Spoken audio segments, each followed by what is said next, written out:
All right, everybody. Here we are again, doing our next episode of Coach's Corner. This is Roy Koyama here with High Performance Wrestling Athletics head coach, and just wanted to, go over what we've been talking about. It's that really weird time in our lives. Hopefully, this is the one and only time we ever have to experience this, that the lockdowns and not being able to do what we love to do, or even what is just daily life. And we've been getting some coaches on here, getting some really good insight, having lots of fun. And tonight we've got an awesome coach on with us, and I'm going to go ahead and share my screen so that way I can show them exactly what is going on here. I'll go to that Facebook page. All right. So here we are, Sunday, 7 p.m. Central Standard Time.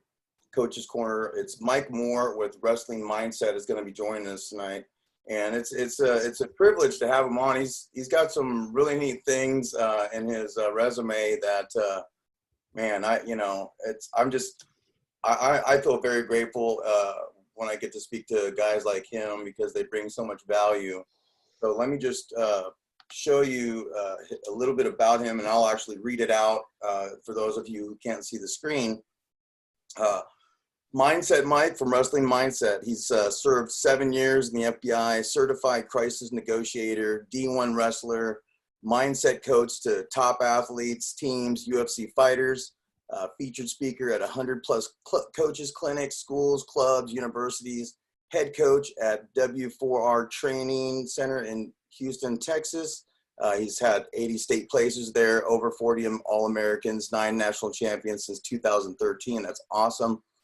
Wrestling Mindset, it's a wrestling specific mindset training system.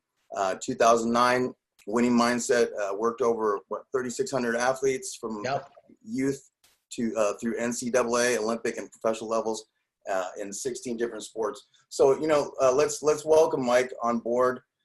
This is pretty special because he again bringing a lot of value to the table, and just want to thank you for jumping on with us tonight, Coach. Yeah, for sure. Thank you so much. I appreciate it. So just to kind of so that everybody understands, what Coach was just explaining. So there's wrestling mindset, there's winning mindset, there's softball mindset, there's baseball mindset, there's soccer mindset, right? Winning mindset is kind of the big umbrella. And then the sports specific programs are the ones that are underneath that. So, when we say winning mindset, that's all of our branches of the company. Most people know us as just a wrestling company, but realistically, we took the same winning formula that we had in wrestling that worked us all the way through the Olympic teams and NCAA champions and NCAA championship teams and applied that same formula and made it sports specific. So, we all talk about how sports are 90% mental, but we train almost 100% physically.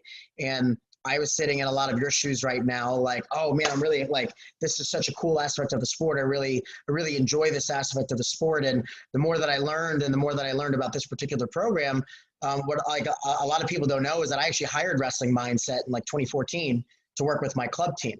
Cool. And I had such drastic results that I started coaching with them.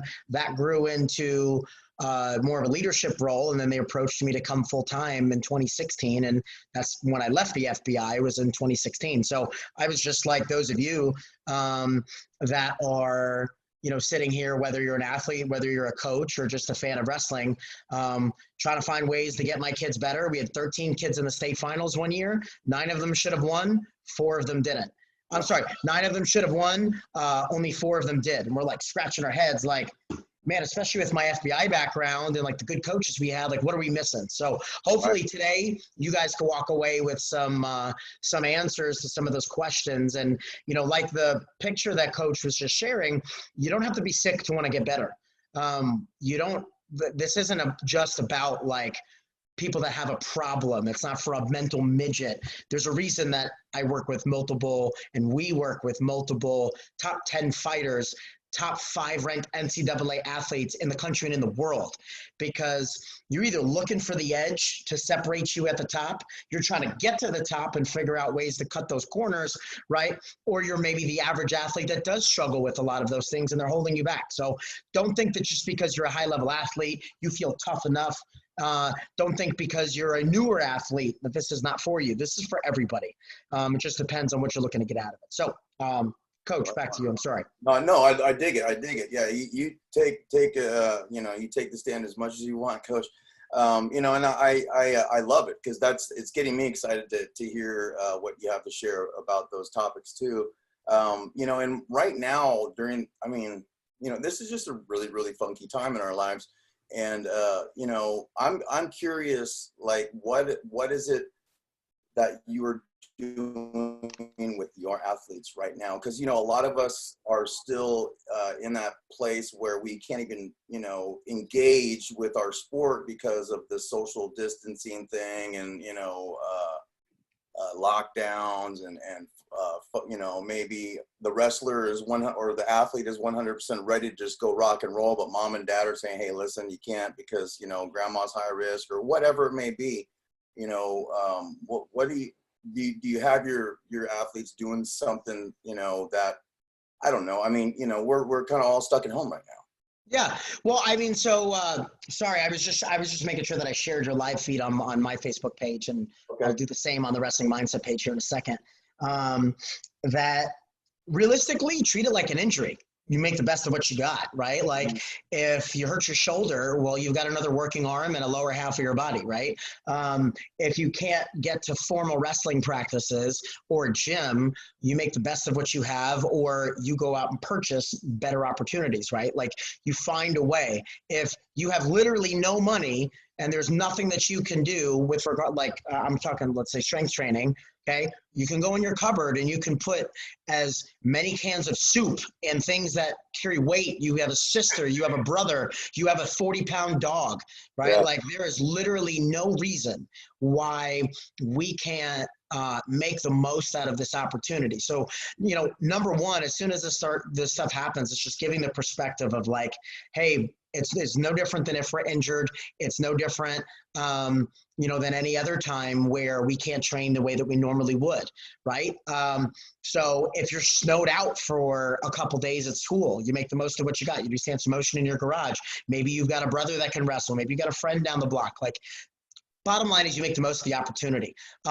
What I try to do is like not just, you know, help athletes rationalize that like, hey, make the most of what you got, like take it up a notch. And like, this is a very unique opportunity that we may likely never get ever again to make gains, right? There's a couple type of athletes during this quarantine. They're the ones that aren't doing anything, that are taking this as a break. And those are at all levels. I know returning high school state champions and All-Americans that aren't doing a damn thing because they're coasting on their talent and the fact that they know that there's not going to be a lot of competition anytime soon, right? So there's people that aren't doing anything. There's the people that are doing like just enough to make themselves not feel guilty, right? Just enough to not feel like a bum. And then there's the athletes that are, you know, whether they be mine or like the ones that what we work with at Winning Mindset, or like my athletes at War Training Center, or those that are just taking advantage and they're doubling down, right? So there are, you know, let's say you've got a good home gym setup, right? Maybe you're working out twice a day. Maybe you don't have a good home gym setup, but like, again, if I gave you $500 for every extra workout you did, I'm sure you'd probably find ways to do an extra workout. So if you don't need the $500 and you're just motivated, you're calling up your friends, you know, who's got a mat at home, you know, who's got like secret fight club practices going on right now. You know, like, bottom line is that, you know, three types of athletes: you're doing nothing, you're doing a bare minimum, or you're like, wow, I could really close the gap on kids that were beating me, or I'm already this good, I could widen the gap on everybody else. And that's essentially what mindset training is, right? There's the average kids looking to jump levels. There's the above average kid looking to close the gap. And then there's, you know, me personally, I worked with all 4 teams in Michigan that won a state title. Why? Because they want to stay winning state titles. 3 out of 4 of those teams won state titles the year before. They want to keep it that way, right? So, you know, mindset training is obviously a great example of something that you can do when you can't wrestle. But in general, it's not about just training your mind right now. It's about doing as much as you can with what you can, right? So it's not much beyond common sense of like, you should take advantage of this very unique time where you can either play catch up or make massive, massive gains against others. That's the bottom line. And, coaches and athletes that are listening, I don't got to spit some magic formula. Obviously, like right now, do things that your competition isn't. Mindset training is one of those things. Those athletes that are training their minds right now are probably also like spending extra time training their bodies, and they're going to be making tremendous gains on those that are as good or better than them right now. That's awesome. Yeah, and I totally agree with all that. And I've got all different levels right now that are in my program. I've got some kids that out there that are just getting after it every day and reporting back to me and saying, yeah, I did my 500 push-ups, I ran my 3 miles, and I did all this and that and the other. And then there's those other ones where it's like, I wish I could get them to do that. It's like, yeah, what do I do? How do I do it? Am I failing them because I'm not getting them to be self-motivated? And So let me speak to that. Because that's a great point, right? So obviously, like we keep saying, there's different levels to all this, right? The reality is that right now the time, we have to appeal to different kids where they're at. So kids that are super hungry, make sure that their number one focus, similar to what we do when we do mindset training, is like, all right, where's your biggest areas of improvement? Okay. Like, don't just be Jordan Burroughs and work your double legs twice as much as you could. Don't be the strong kid and just keep lifting. Like, this is your opportunity where, like, if you need a better cardio, you've got nothing but time to work on your cardio, right? Work on the other areas too. So that's one fold, focus on your areas of improvement while also making your strengths freaky, right? Because the problem is kids are going to want to do what they like. And that's good. That's better than nothing. But, nobody wants to work bottom, right? Like, everyone wants to be Jordan Burroughs. No one wants to work bottom. No one wants to do the boring things, right? No one wants to do stance motion. All of my wrestlers out of my club, I with confidence should be able to do a full 7 to, if not 10-minute match by the end of this quarantine with a 20-pound weight vest on, right? Wow. Like that's my not just goal, like realistic what's going to happen. They're going to be able to jump rope a 7-minute match without stopping outside of like hitting their feet, and be able to run, be able to do stance motion for an extended period of time. Right now, again, you're talking about like, am I failing the kids that like aren't getting back to me? No, you're just going to have to get back. You're going to have to like get them to do more in other ways. Like, you can't squeeze water out of a dry towel, right? So you got to figure out other ways to use that dry towel. So I've got kids that like can't get enough, and I got kids that like don't want to do nothing. And then I've got kids that are like somewhere in the middle. Right. Well, the kids that can't get enough, I have to challenge them. Like, so for example, we did a Murph the other day on a weekend conditioning, and that's like the run a mile, then do like 100 push-ups, 100 pull-ups, 100 sit-ups, and then do another mile. Right. Some kids, I had to motivate them just to come and do the best that they can. Other kids, I incentivize them like, hey, let's finish this. Like, you can do this. Other kids, I had to do it in a certain number of time, because just finishing isn't motivating enough for them.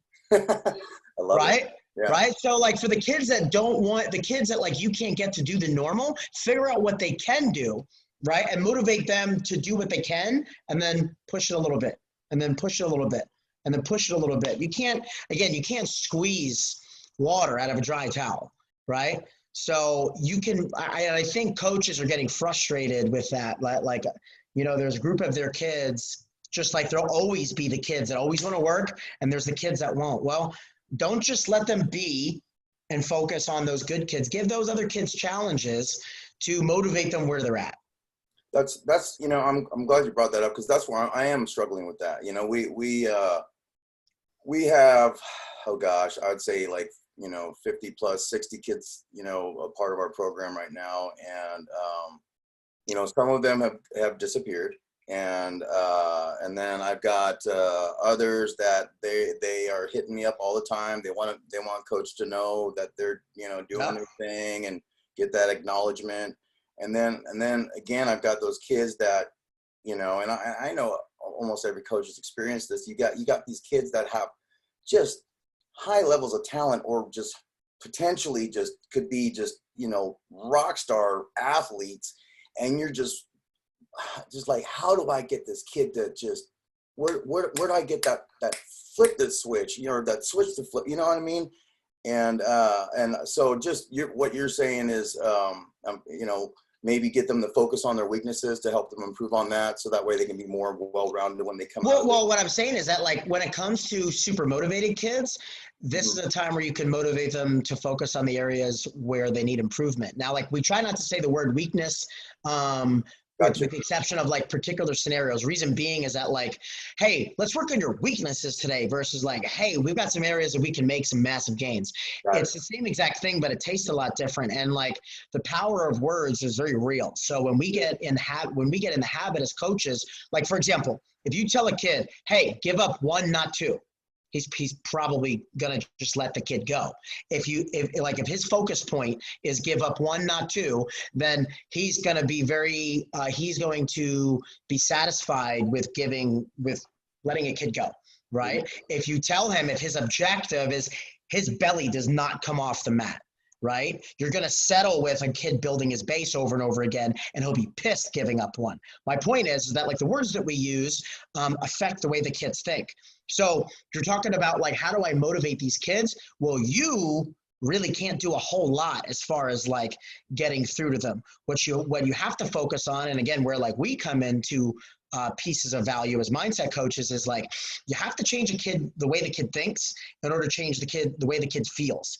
The way somebody thinks influences the way that they feel. The way they feel influences the way they act. You want different actions, right? And you're trying to tell them to act differently. You have to change the way that they think and feel about a certain situation. So parents do that, and cognitive behavioral therapists do that by like incentivization, right? So how do you motivate a kid? Positive reinforcement. Positive reinforcement.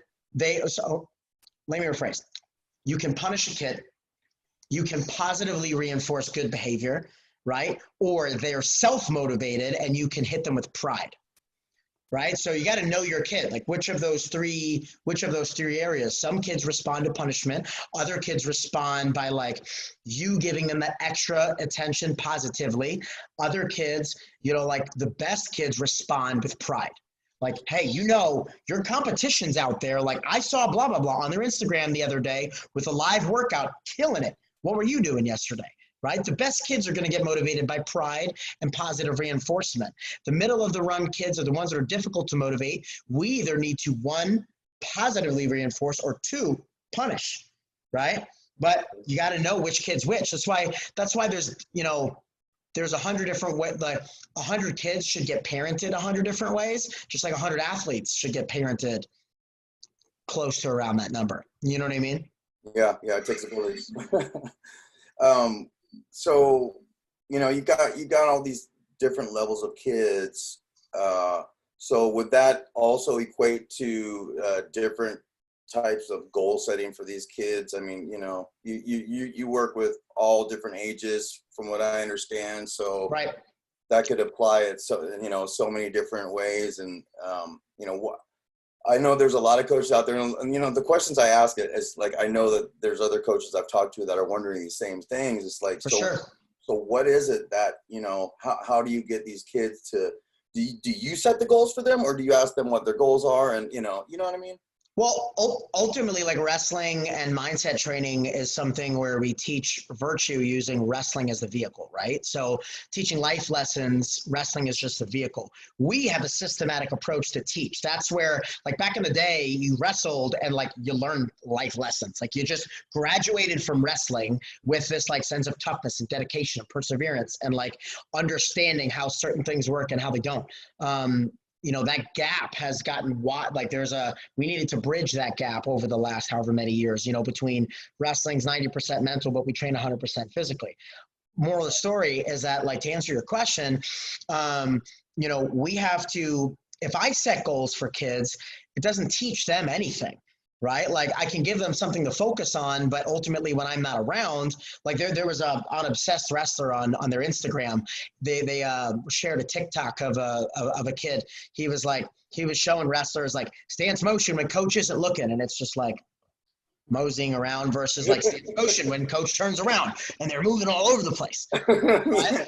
So what mindset training is, and what we have to do as coaches, we can't just do it for them. Sometimes it's easier just to bring the horse to water and then like put the water in their mouth. You have to teach them the skills that allows them to change the way that they think, feel, and then thus act. Right? You want to change the way a kid wrestles or the way he acts in life, you have to change the way he thinks and feels. So let me like connect those dots to you.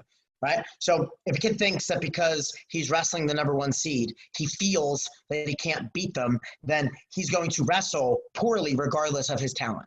Right? If he thinks that he doesn't care who's in front of them, he feels that, well, I'm just going to go out there and wrestle as hard as I can, see what happens, try my moves, then he's going to take chances, be aggressive, and good things are going to happen. Either he's going to win or he's going to lose, working really hard and see where he needs to work on. Right? So point is, we're talking about like how to motivate different levels of kids. So goal setting, for example, I have to teach kids the proper way to set goals first, right? They have to be specific. They have to be measurable. They have to be attainable, like realistic. They have to be rewarding. You can't just set goals that I know that they're going to get. And they have to be timely in a certain amount of time, right? So that conversation sounds a lot different, and the goals sound a lot different for a 7-year-old than they do for a JV wrestler, than they do for Detroit Catholic Central, who's won 3 state titles in a row with 5 nationally ranked kids. Right? The team of wrestlers that we work with that are just trying to break 500 and grow their roster, the conversation sounds a lot more like teaching kids how to pull the trigger, not being nervous, how to build confidence, versus like, let's take a team like Dundee. I'm using Michigan a lot because we have such a presence in there. Take a team like, Dundee that's won 2, 3 in a row. Detroit Catholic Central won 3 in a row, ranked 5th in the country. My conversation with them is and like with other state championship teams or state champions, hey, we're not protecting last year's state title, right? Forget what you did last year, right? Focus on what you need to do this week to remind everybody who you are. Don't think that just because you wear this logo on your chest that you can beat everybody. Yes, they're probably intimidated, but remind them what that means. Versus on the flip side, I got to tell those other kids, hey, just because you're wrestling a kid from that school doesn't mean that they're better than you. Right? You can beat anybody in the country. Just because you're from Rhode Island doesn't mean that you wrestle a kid from Pennsylvania first round of Fargo that he's going to kick your ass. Right? So the conversation is very different, but it all comes down to the same thing, right? So when you talk about mindset, this is a graphic that I actually forgot to send you, but it comes down to mental muscles, right? So there's confidence, there's relaxing under pressure, there's goal setting, there's motivation, there's mental toughness, right? You could always get tougher, but for a younger or average level wrestler, toughness is very, very important. When I'm talking to a kid, like we worked with 3 kids ranked number 1 in the country last year, right? But when I'm talking to a kid that's ranked number 1 in the country, he's pretty tough. Not about toughness. When I'm talking to, some of our UFC fighters that are ranked top 10 in the world, they're pretty tough. Yeah, I'd say so. People in the face for money, right? For a long time, like they're pretty tough, right? But it's about like, can we get a mental edge? Like, how do we get an edge? So for some people, it's building confidence. For other people, it's letting pressure be something that like we don't try to shut up, but we embrace, right? So my point is, like, you got to understand as coaches, I don't care. Like coaches, I'm looking at you in the face. I don't care what you did as an athlete. Right? I don't care how many champions you've made. That doesn't mean that you can easily translate that to kids, right? You may give great advice. Like I've been around some really high performers in the sport, as coaches. They built champion after champion. The problem is nowadays, right? Like we have to be systematic in our approach and train mindset the way that we teach technique. And that's why, like, some of these teams that are winning state titles, they're like, well, we got to do something different.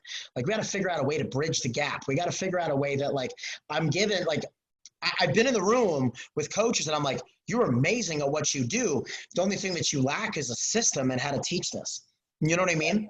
Yeah, I get that. And I'm all about processes and systems, you know, and that's what I was actually, was on my mind when you were just talking about that is, you know, when you're, you know, I know you have your own organization that you coach and, you know, work with kids on.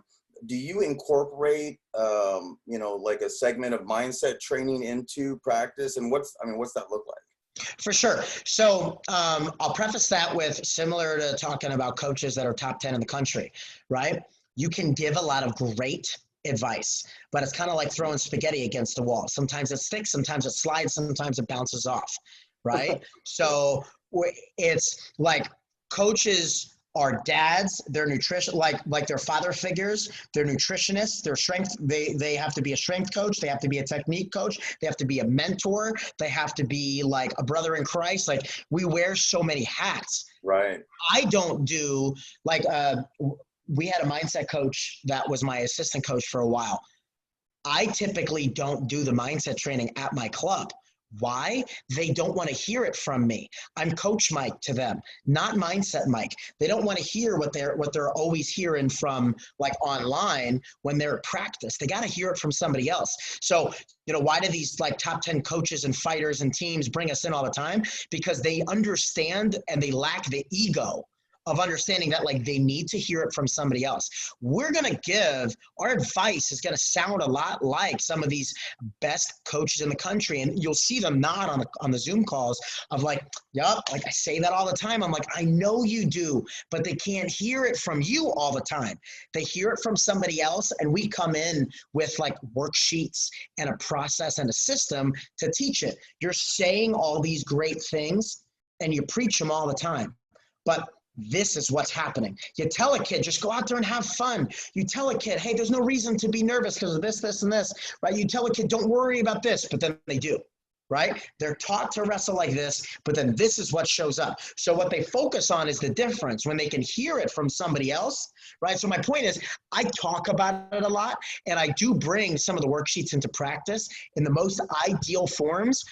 It gets delivered by somebody else. So some of my practices are structured where, like, during the season, let's say we have 3 practices a week, I will, at a maximum, unless schedule requires, teach only 1.5 of it. I will assist the others. Why? Because I have very talented other people that are going to say and show very similar things, but it's going to come from somebody else. They can't always hear it from me. There was something I was going to say about that, and I was going to turn it back over to you. Can you bring up the picture of Michael Phelps on the screen share? Michael Phelps. Oh, yeah. Let me, yeah, the swimming picture. Let's see. Do my screen share. Okay, let me just get to that page. So, you know, as we're coming back on that, you know, the idea, there you go. You know, mindset ultimately comes down to what you focus on, right? So, high performers they're immersed in this great culture. They've got great advice. They've got great mentors. We just show them, teach them, tell them, like, give them a lane. This is the lane that you stay in, right? We're going to build you up in and around it, but we have to teach them, like, what's your lane to stay in. If you notice, Michael Phelps is focused on himself, the things that he can control, right? We call that predator mindset. Eyes in the front like to hunt, eyes on the side like to hide, right? So to have the mindset of a predator, right? You can only focus on your objective. Well, most wrestlers, their objective is winning or not losing. That's not productive, because if you're focused on winning or not losing and you're down 5-0, you're going to start to panic, right? If your objective is to beat the daylights out of the guy that's in front of you, try to score a lot of points and be aggressive, right? Give a full effort, right? Number one, give a full effort and try to beat the guy up in front of you. The winning usually takes care of itself. Again, it's like, do I want to talk about weakness or do I want to talk about improvement areas? Right? So when we change the focus to something process-based, we can teach them how to crush that process, right? And again, coaches can say, hey, it's not about wins and losses. You can say that all you want, but that's not how the kids think, okay? Win good, lose bad, right? That's just how they are designed to operate. So we just teach them what to focus on, right? So focus on your objective, which is not winning or losing. It's beating the guy up, giving a max effort. Focus on yourself, not other people, right? Like the opposite of what's going on in that picture. Focus on the things that you can control, your effort, your attitude, how aggressive you are, right? Those are things that you can control. What are the things that you can't control? The ref, who you wrestle, right? Your seed, your ranking, their ranking, right? Well, coach, he's the number one seed. I get that, right? But think of how many times seeds don't pan out. If seeds worked, then number one would finish number one, number 8 would finish number 8, right? And in 2016 in the NCAA tournament, number one only wrestled number 2 twice. And one of those was Kyle Snyder versus Kyvan Gadsden. Kyvan Gadsden was our client. Oh, really? Yeah. The ice cream story came straight back to one of our worksheets. Like, we're not taking credit for Kyvan Gadsden pinning Kyle Snyder, but when he was wrestling, he was thinking about ice cream, right? Ice cream was part of his relaxation image and reset button. I can identify with the ice cream thing.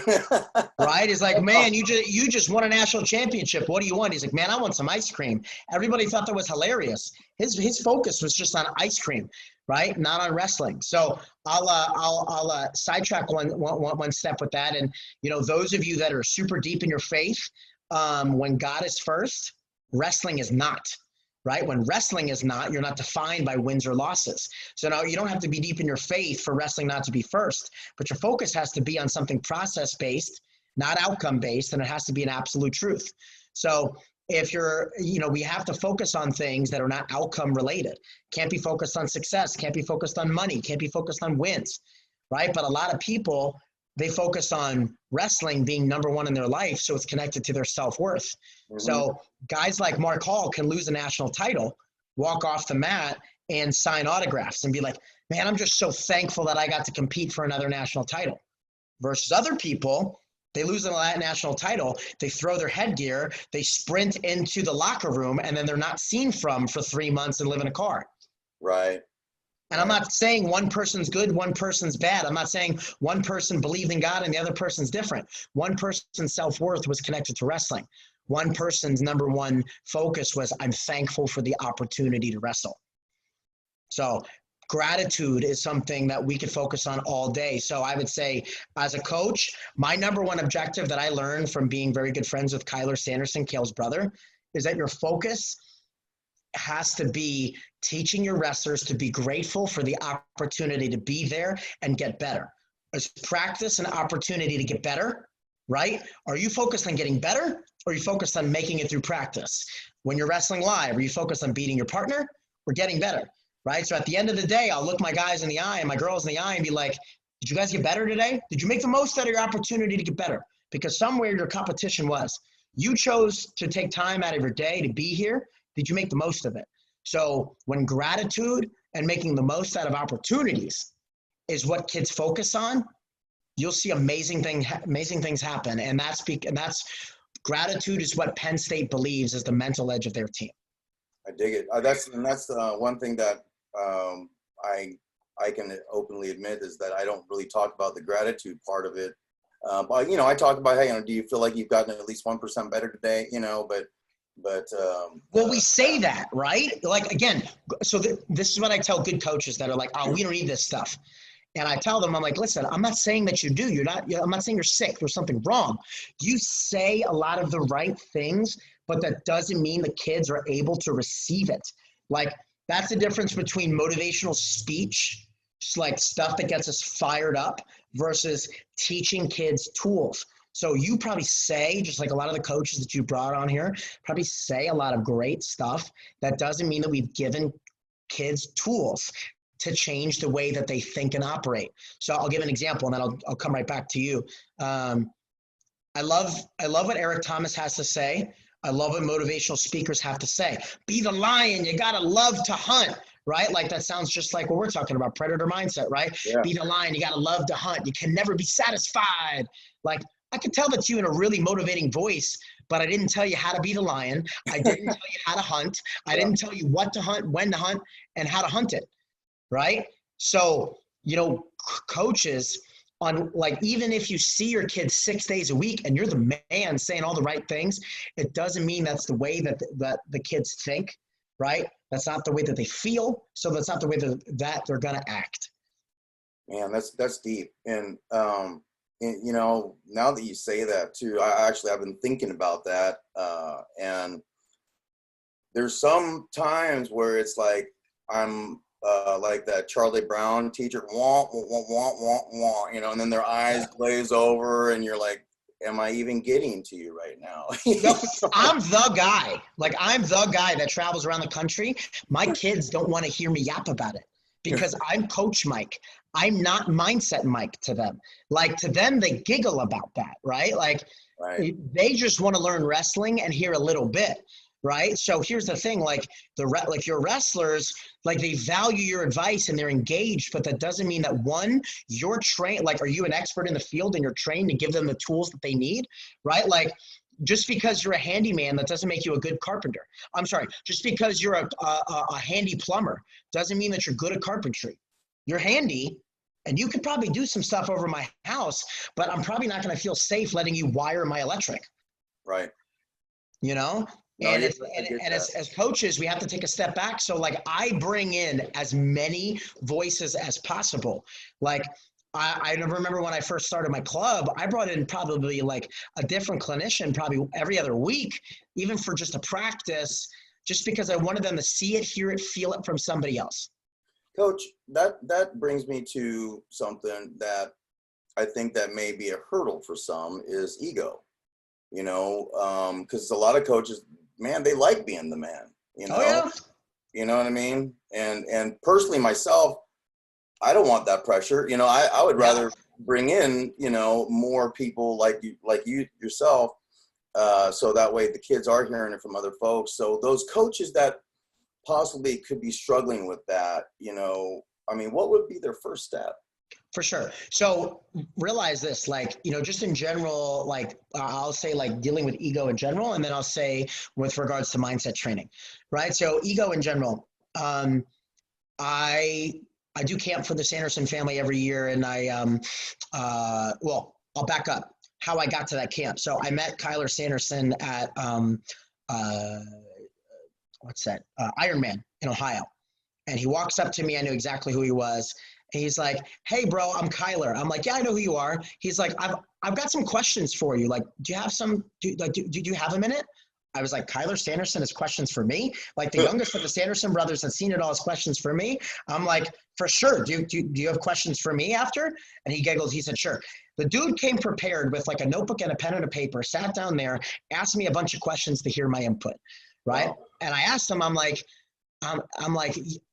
so you're asking me all these questions, but like, you've got your brothers, you've got your dad, like all these people that built such dynasties. He's like, well, my dad always taught me that like, just because you're really, really good at like certain things doesn't mean that you're an expert in everything. And he's like, there are people, he's like, I may be an expert in certain things, but like, you're an expert in something that like, I'm still trying to learn about. Like I may know some things, but like, that's all you do all day, every day. So I want to learn from you.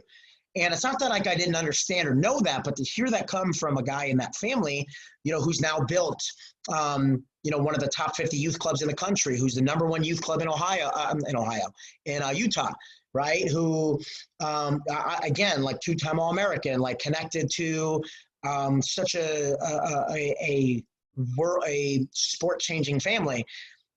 They have what, we call the white belt mentality.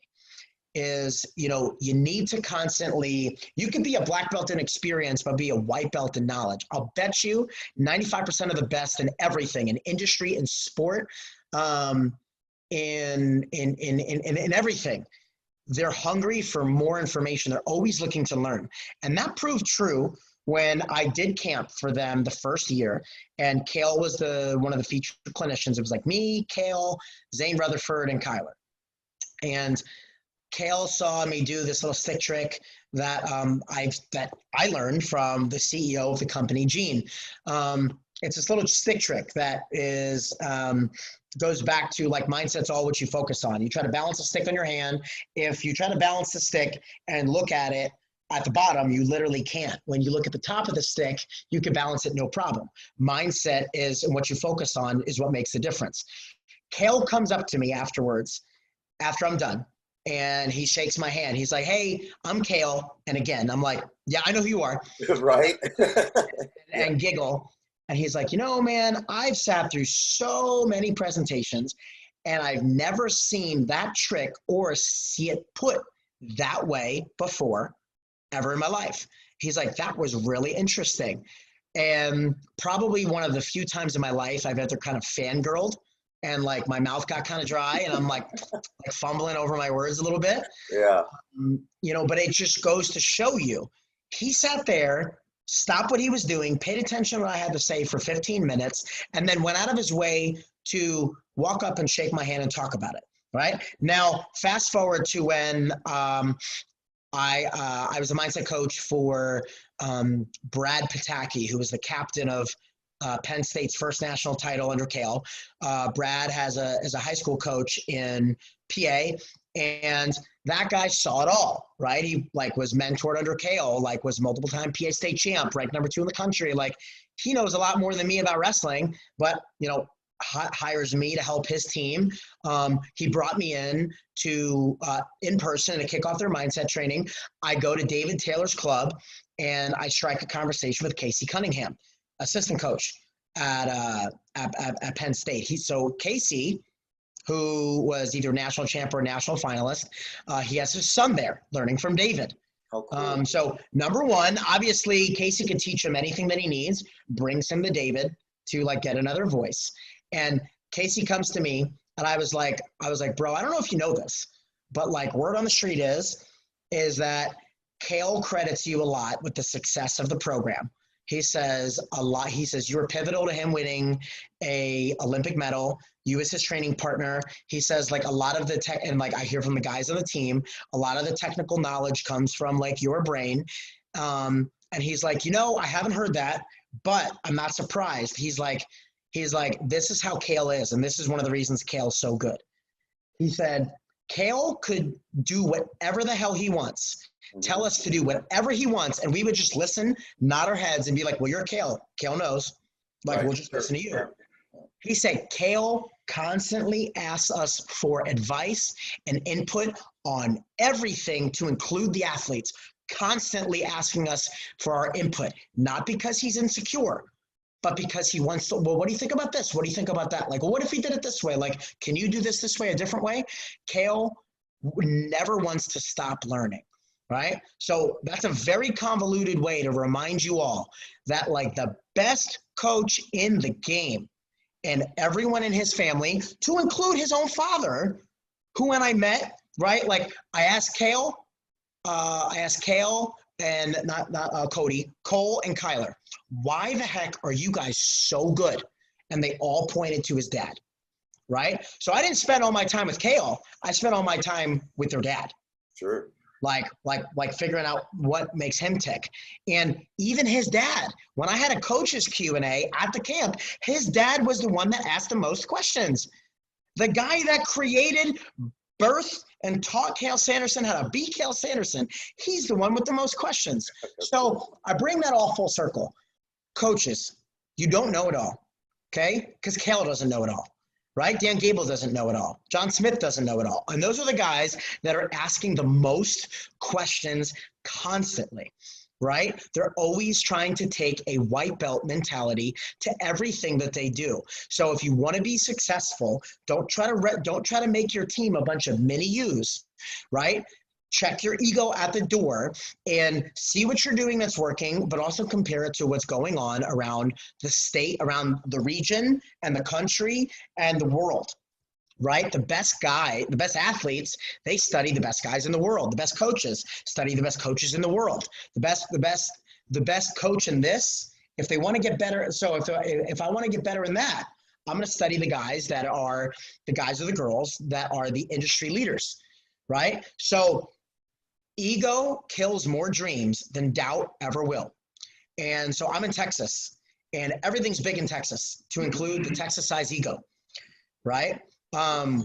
Ego kills not just inhibits the growth of, let's say, wrestling in Texas, but ego is what's killing our sport around the country. Like, I travel next to the guys at Flow. I probably travel the most out of anybody in the country, and I see it. And what's holding back wrestling more than anything else is pride and ego. So let me give some short answers. If you want to be the best that you can be, and you want to make your kids the best that you can be, let them know that you don't know it all, and go constantly seek resources from people that are subject matter experts in each area. Bring them in. What you're teaching your kids is that, hey, bro, I don't know it all. I know a lot, and you either pay me or subscribe to my program for me to lead you, but I'm going to bring you in experts because I want to learn, and you need to learn from people besides me, right? Like, find the best coaches in everything, the best bosses in everything are constantly finding new ways to learn. Now, when it comes to egos with regards to mindset training, right? Coaches are like, our team's good enough. Like, we already work mindset with our team. No, you don't. No, you don't. No, you don't. No, you don't. You don't. I don't care who you are. You don't. Right? Now, there's 5% of athletes. So like 90% of sports, of wrestling programs and athletes in every sport are losing because of this. If you think about the matches you lost last year, you're probably losing. You probably lost most of them because you beat yourselves, right? So cue up the mindset red flags real quick. You got it, brother. Let me just do that. Oh, you know what? Did I give you the mindset red flags or the mindset principles? I think principles. Yes, there you go. Oh, there we go. Right. So these things up here, they're the reasons why 90% of wrestlers lose matches, right? Very similar in like any sport. Okay. So 90% of you, most of your losses come to this or things very similar to it, right? So 90% of the sport is literally losing because they're beating themselves or things that are mindset related, right? The other 10% could benefit from that training. So I break down that 10% into two categories. 5% of them grew up in amazing wrestling cultures, right? The Sandersons, the Giacomo Hollises, they grew up in the Kemps, right? The Cars. They grew up in this very, very unique culture, right? 90% are losing because of mindset. The other 10%, maybe they aren't losing, but they can certainly benefit from it, right? So 5% of that 10, right? They grew up in very unique wrestling cultures. The Sanderson family, for example, they never called it tournaments. They called it performances. They never called it practices. They called it rehearsals. They never rewarded kids for winning medals. They gave them milkshakes for trying moves, right? If you tried at least 10 moves off of a certain list, you got a milkshake. So kids were focused on milkshakes, not on winning wrestling matches, right? The last 5% of people, to include coaches, right? You're just born with it. You're born with it. The Spencer Lees, the Nick Sirianos, like, you are born with it. All of those people. So like, I remember talking to guys at Cornell. I'm like, Yanni's best asset is his mind, but he's never systematically trained it. Could you imagine how much better he'd be? Think of a natural athlete that's so strong, but's never been to the gym. Right. A kid's so fast, but's never been on a running program. Yeah. So check your ego and realize that, like, we all don't know everything. Listen, I go to seminars to learn more. I get paid. We get paid to go around the country. I still go to seminars and take online courses to learn more, because the day I start learning is the day I stop getting better and the day somebody else passes me by, right? I'll be dead before I ever want to stop learning. So coaches, check your ego, because you're teaching kids that, like, they can get to a point where they don't need to listen to you anymore either. Ooh. Yeah, that's not good. Parents, if you're a know-it-all, like teach your kids that they need to learn from as many people as possible. So like wrestling is dying by the clubs that are like, you can't go anywhere else, right? Don't go anywhere else. I give you everything I need. So in Texas, like in a lot of places, high school coaches like discourage club wrestling. I give you everything that you need. Why would you need to go anywhere else? Bro, it ain't about you. They need extra mat time, different perspectives. Like yes, if the club coach is burning them out and doing 2 hours of live during the season, like, yeah, that's one thing. But if the person knows what they're doing, like, it's not that your kids like aren't getting enough out of you. It's that like they just want more. They need more. The best kids in the country and the state get more. It's crazy because I've you know, like some coaches actually like, I don't know. It's weird. They think they own the athlete or something. You know, it's like you're mine, and you're not going anywhere else. And like some high schools sign a contract that if you go to club, we'll bench you, which by the way, you could lose your teaching certification if you could do that in some states, but people are so scared. They don't know what they don't know. Like take a culture like Texas. It's only been in high schools like uniformly for 20 years. So club culture has never been a thing. Versus like I grew up in New York, and like if you didn't go to club, you were getting your ass kicked by the kids that did. So like places like Texas are just learning like, yo, if I don't get in extra work, like I know some programs that have great high school coaches. Listen, you guys do a good job. You guys do a great job, right? But even Wyoming seminary kids still go to club, bro, because because they need more. Like you're a great coach, but they need more. They need to hear it from somebody else. It's not that you're bad.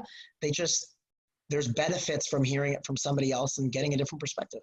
Man, I wish all the coaches could hear that. I mean, you know, and I mean, not that, again, like you're saying that like they're bad. It's just like, you know, we can all here's the pride and the ego, bro. Coaches are like, we don't want club coaches taking credit for our success. If you're in it to take credit, you shouldn't be here as a coach. Shame on you. That was literally said aloud at a seating meeting for a high school tournament.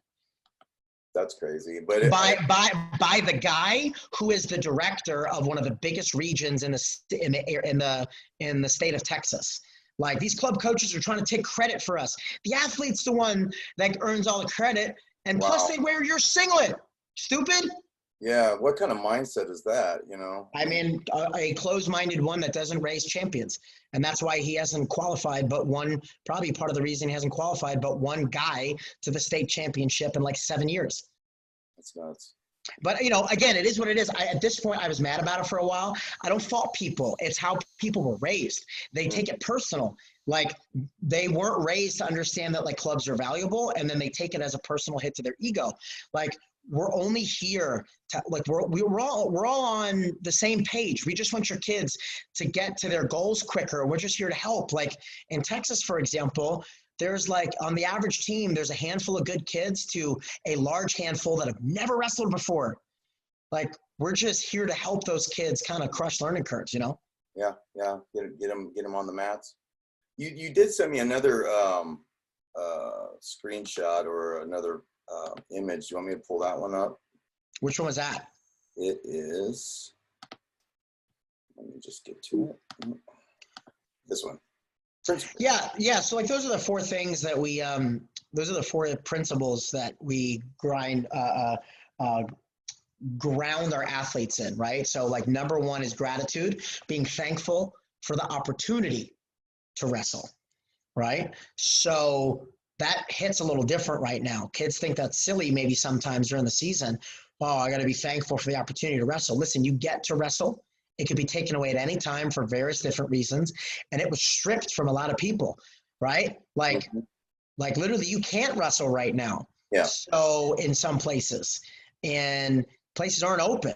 So you're like now, like be gracious and grateful for the opportunities you get. You're not going to I bet you those kids aren't going to half-ass their next club practice, right? Because they're going to be, oh my gosh, I'm so happy to be here. Like, think about it. If I get to, like, you get to go hunting.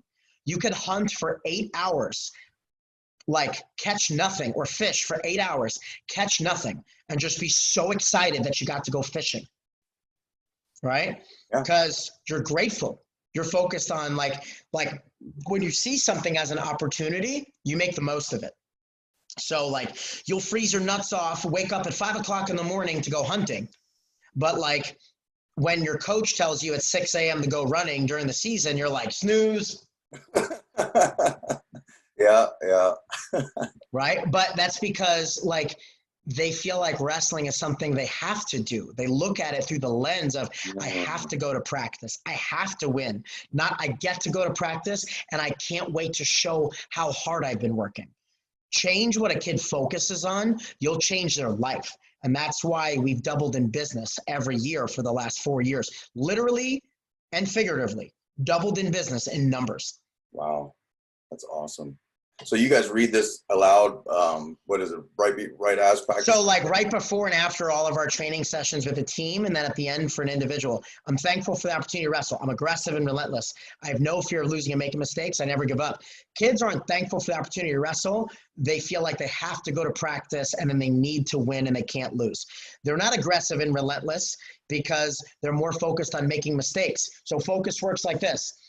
If you're focused on being aggressive, so if 80% of your focus is on not making a mistake, then 20% of your focus is on being aggressive, right? If 80% of your focus is winning and not losing, only 20% of your focus is on giving a maximum effort, right? You can't have both, right? So it's either like 90-10, 50-50, flip-flop, however you want to look at it. So I'm aggressive and relentless versus like being cautious and hesitant.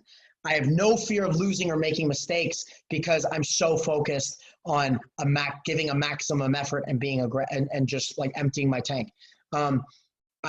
You get a kid like, when they're focused on never, ever, ever giving up, right? It becomes like not even an option.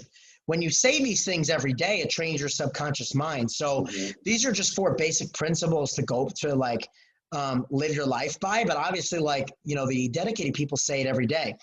My MMA athletes, I find them telling me constantly that like these are so impactful for them. And when they say it before they compete, just reminding themselves like, I get to be here. I'm so excited. Like I'm going to be aggressive and relentless. Saying them on a daily basis, it becomes just like a credo for how they live their life. I'm aggressive and relentless for everything I do. I'm thankful for the opportunity. Our clients are thankful for the opportunities that COVID has created. That's a great way to spin it, man, because there's so many people that are like focused on being depressed and bummed out because they're not, and Tony Robbins, what is it? Where focus goes, energy flows. It's just amazing on how powerful the mind is. So attitude is connected to effort.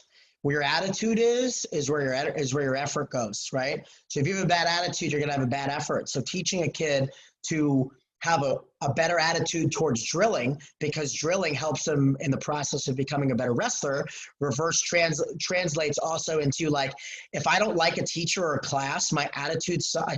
This teacher sucks, this class sucks. Well, my effort sucks, my grades are probably going to not be as good as they could be, right? So it teaches a kid, well, I don't like drilling, but I need drilling to be successful. I don't like this teacher, but I need this class. I need to do well in this class in order to get good grades, right? I don't like these chores, but if I don't do them, my parents are going to punish me. I don't like this part of my job, but I need it to get a raise. Right. There's those necessary things that we have to do. So we're teaching wrestlers how to do this. We're teaching wrestlers how to do this in wrestling to win more matches, and that's how we can teach them subconsciously and consciously to then recreate this in other areas of their life. I dig it. We are getting close to our time here, Mike. Now, our coach, I have your website pulled up as well. Yeah. Now, I was just wanting to talk about this a little bit. I mean, what is it? I see here to schedule the free trial session on the website. What could somebody expect to jump on there, schedule the free session? I mean, what do you guys, are you guys offering anything this summer? You got programs, camps, anything like that you want to talk about? Sure. So when it comes to the free trial, you get an opportunity to talk to a coach specifically. For those of you interested that are in there right now, you can go to the website or call the 800 number. If you mention me, Mindset Mike, I'll be the one doing your free trial. What the free trial is, it's an easy one-on-one call where we talk a little bit about like what's been holding you back. We talk a little bit about like when it comes to mindset, where you talk about like what are your goals with regards to wrestling? How can we help you? How can mindset training bridge that gap? And, just basic solutions as to, conquering those sort of red flags. By being able to, have this sort of conversation, it's easy for us to kind of, how do I say it? Get an understanding and also see the value. So, couple ways you can go about this. Like I said, go to the website, do the 800 number. You can go find me on Instagram at mindset_Mike. I'm on Twitter with the same thing, but I don't really use my Twitter quite as much. Mindset_Mike on Instagram. You can find Mindset Mike on Facebook, direct message me. Or you can, like I said, schedule that trial using our website. Awesome. Now, teams are the same thing. Listen, we have teams all over the country taking advantage of mindset training right now. Why? Because they can't train physically. They know their competition's doing whatever it takes. So they're using this time right now to get better where they can. Right. And right now, as you can see, these are just some of the examples of the teams that we worked with. So I personally worked with Michigan State this past year. They were voted on Flow Wrestling with the upset of the year. Biggest win of the year. They beat number 4 Wisconsin. Right. They had the most successful season in a decade. You can see we worked with the Olympic teams. That's Air Force, St. Cloud State, multiple time national champions. Iowa State, that's Catholic Central, the team that I was talking about earlier. Yeah. They won 3-4 state titles in a row. Bergen Catholic, Penn. Guys, schedule that free trial now, whether you're a coach, whether you're an athlete, whether you play volleyball, whether you're a wrestler, whether you're a parent and you're curious how to help your kid, right? Or, you are just wanting to maybe do this for yourself. We work with businesses, sales teams. I have a sales call tomorrow. I'm not a sales call tomorrow. I have a team. I have a mindset training with the sales team tomorrow. You name it, we help you reach your potential. Our goal, coaches, are the same as yours. We just want to help athletes reach your potential and build virtue using mindset training. I dig it. Well, I want to really thank you for your time tonight, Coach. I have a feeling I'm going to have to go back. I was trying to take notes as you're going through. I'm going to have to go back and listen to this bad boy because there's some good stuff on there that I believe I'm going to implement tomorrow. We are actually practicing it where we're at here, kind of under the radar. Nobody needs to know, but yeah, no, we're getting after it. And I love what you're saying because I am guilty of a couple of things that you're talking about. And, it's very important. And I'm with you is to bring in, people that hopefully know more than you. I don't know. It's I've always heard that the smartest guy in the room doesn't. Well, it's surround yourself by smarter people, so you don't have to be. You're an equivalent of the 5 people that you surround yourself with, right? So, like, if you're an equivalent of the 5 people you surround yourself with, I literally just made a post today, and I'll have to share with you here in a second before we wrap up. Just made a post today talking about it's a Joel Osteen quote, but it's on a rap song, and it's like. You can't soar with the eagles if you're running with the chickens, right? So there's a reason that chickens have wings, but they don't fly. And there's a reason why eagles typically fly by themselves. And, I was just telling someone the other day, the reason I travel as much as I did, I feel like I've absorbed as much of my surrounding area as I can with high level folks. And I surround myself I put myself in places and rooms where I'm either teaching, which is the highest level of knowledge retention. You retain 90% of what you teach, 75% of what you do, and 5% of what you hear, right? Wow. So I'm either teaching or I want to be a low man on the totem pole, because if I'm surrounding myself by the highest performers in sport industry, coaches, I'm getting better.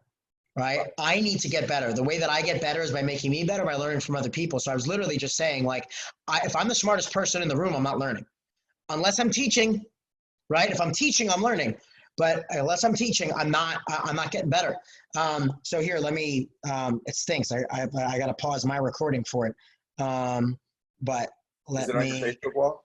No, I just record everything that I do. Because if you're not recording your audio, then then it just pretty much disappears. All right, listen to this.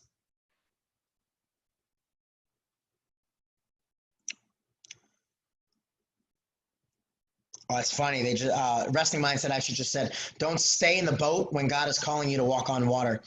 I love it.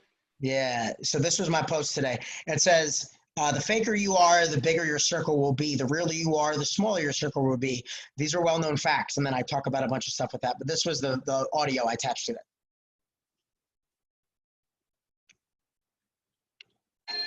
You'll never meet the right ones. Hold on. If you're spending time with the wrong people, you'll never meet the right ones.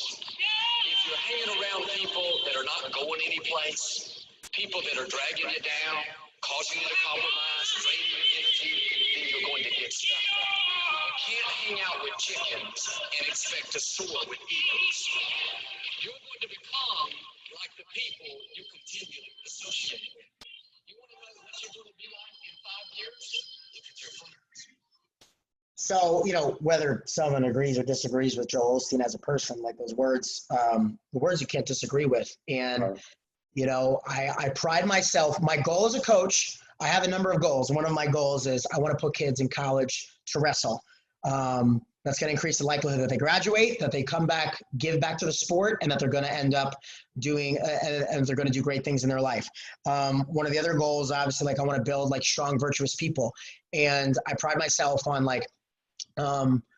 the kids in my room. I don't allow knuckleheads in my room. I don't care how good you are wrestling. If you're a jackass, you're not in my room. Right. I don't care how good you are. I've kicked those people and those parents out.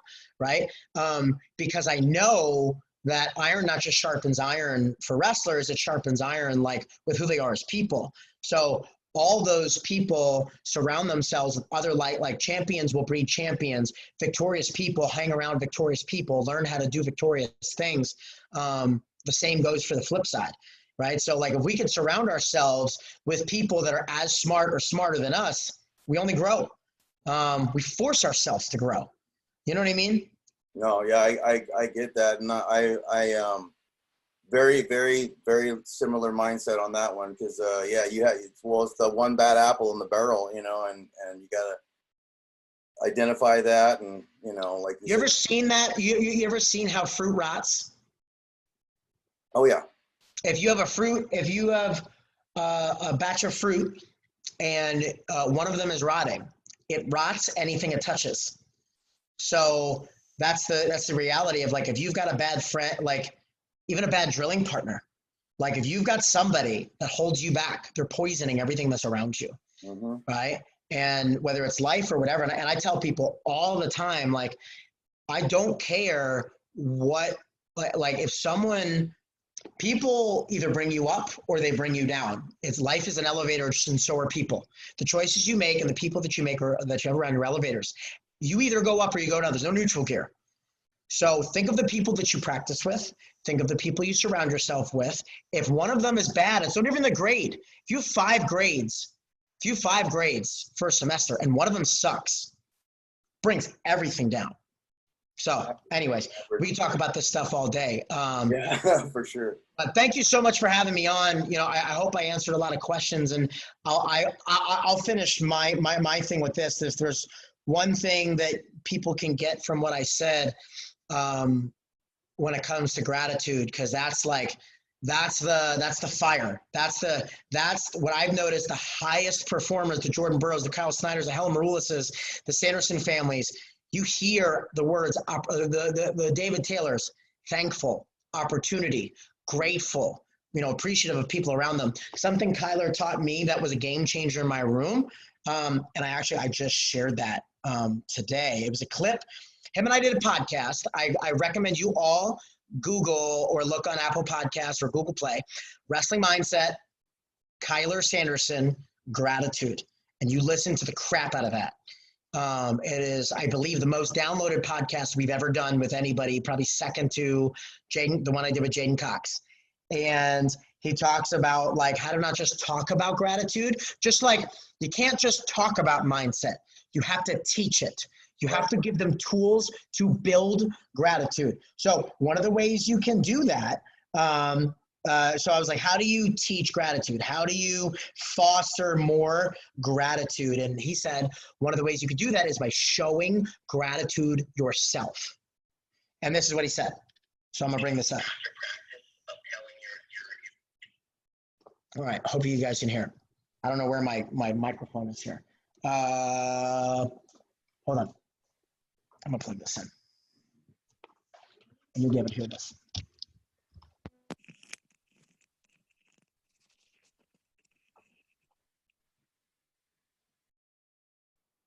Oh, no, you won't. Actually, yes, you will. Hold on. After practice of telling your wrestlers, thank you for coming, thank you for being here, thank you for taking the opportunity to grow. You know, I appreciate you guys working hard. I appreciate you guys giving it your all every time you're here. I think that that type of encouragement, that type of praise really builds that gratitude.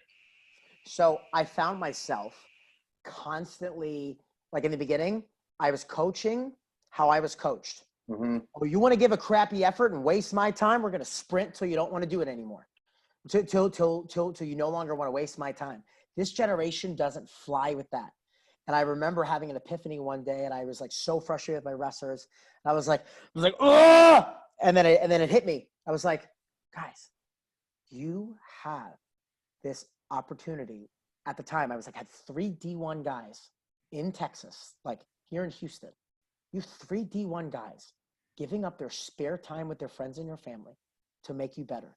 There's 4 state finalists in this room. There's 12 people that have placed at a state tournament trying to help you. And you are wasting your time. If you wanted to go play on Snapchat and go look at Instagram, then go do it.